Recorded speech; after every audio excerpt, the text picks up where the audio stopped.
मित्रांनो नमस्कार. तुमचं परत स्वागत इंडिक विचारमध्ये. मी अजय सुदामे. तुम्ही बघत आहात निव्वळ राजकारण. कॉर्पोरेट जिहादी बाहेर काढण्याकरता महाराष्ट्र सरकारने TCS नाशिकमध्ये खोदाई सुरू केली.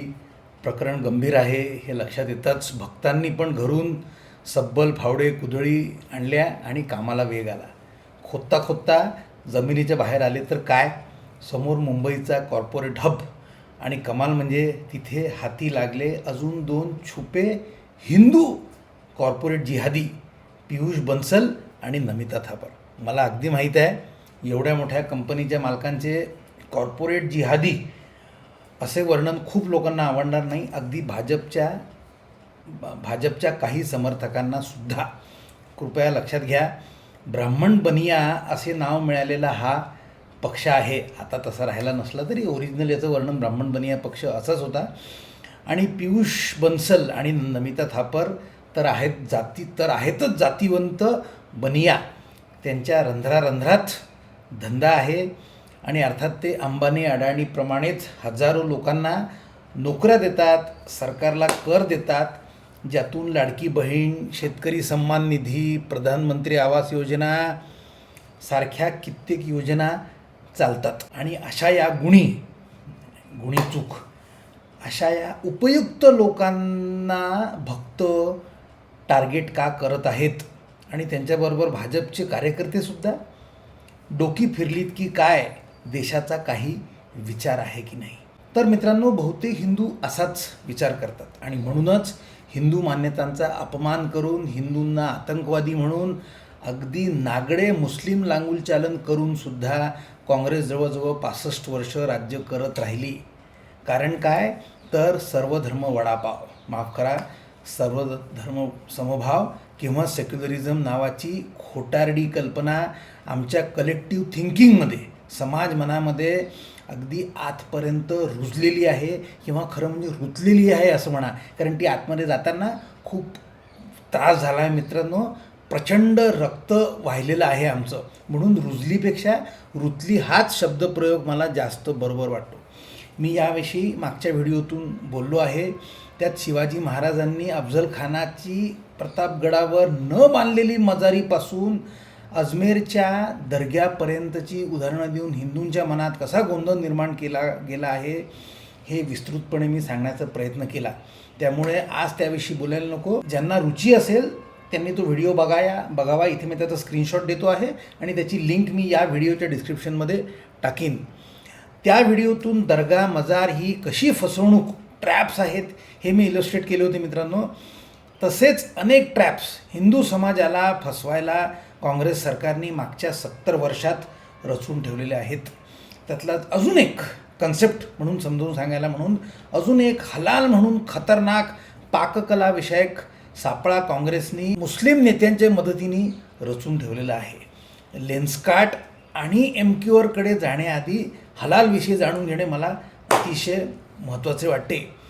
मला सांगा, हलाल म्हटले की तुमच्या डोळ्यासमोर काय येते? माझ्याकडे असलेल्या माहितीप्रमाणे खाटीक एका विशिष्ट पद्धतीने मटण किंवा चिकन कापून देतो त्याला हलाल म्हणतात. तर हे मित्रांनो साफ खोटे आहे. हा गैरसमज आहे. हे चिकन किंवा मटण किंवा अजून काही तेव्हाच हलाल मानले जाते जेव्हा एक मुसलमान खाटीक ते एका विशिष्ट पद्धतीने कापतो. लक्षात घ्या, कोणताही हिंदू खाटीक हलाल मटण विकू शकत नाही, त्याला मुस्लिमच खाटीक पाहिजे. आता जे हिंदू रांगेत उभं राहून हलाल नॉनव्हेज विकत घेतात त्यांच्या डोक्यात काय भरले आहे की हलाल पद्धतीने कापलेले नॉनव्हेज हे आरोग्याला पोषक असते. हे जर खरे असते तर हिंदू खाटीकांनी कापलेले, त्या पद्धतीने कापलेले मटण हलाल का नाही? कारण ही हलाल ही प्रोसेस नाही. हलाल मटण किंवा चिकन किंवा अजून काय असण्याकरता, ते हलाल कॅटेगरीमध्ये बसण्याकरता एका मुसलमान खाटीकानीच ते कापले असले पाहिजे. ही अशी संकल्पना तयार करण्यामागे कारण उद्देश काय होता मित्रांनो? आरोग्यवर्धन नाही, तर मुस्लिम खाटीकांना रोजगार मिळावा आणि दुसऱ्या कोणालाही मिळू नये, हा त्याचा मागचा उद्देश आहे. पण आमचे येडे हिंदू तुम्हाला आजही काळ्या थैलीतून रविवारी रांगेत उभे राहून हलाल मटण विकत घेताना दिसतील.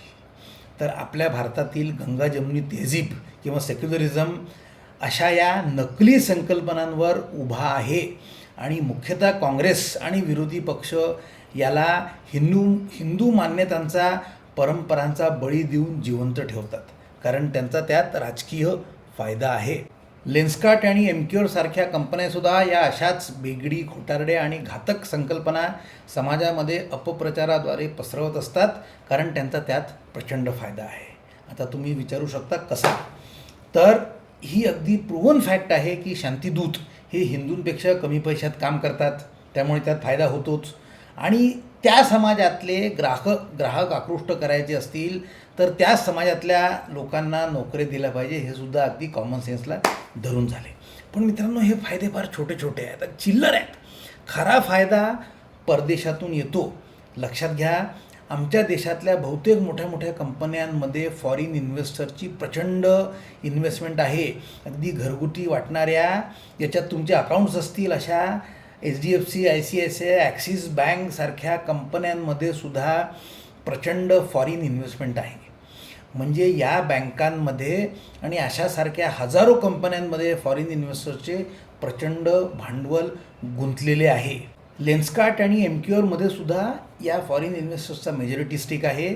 त्यामुळे अगदी असे म्हणायला हरकत नाही की पियुष बन्सल आणि नमिता थापर हे डायरेक्टर, CEO वगैरे जरी असले तरी ते आहेत या फॉरेन इन्व्हेस्टरचे नोकरच. ते त्यांची नोकरीच करता आहेत, त्यामुळे ते जे म्हणतील ते त्यांना ऐकावंच लागतं.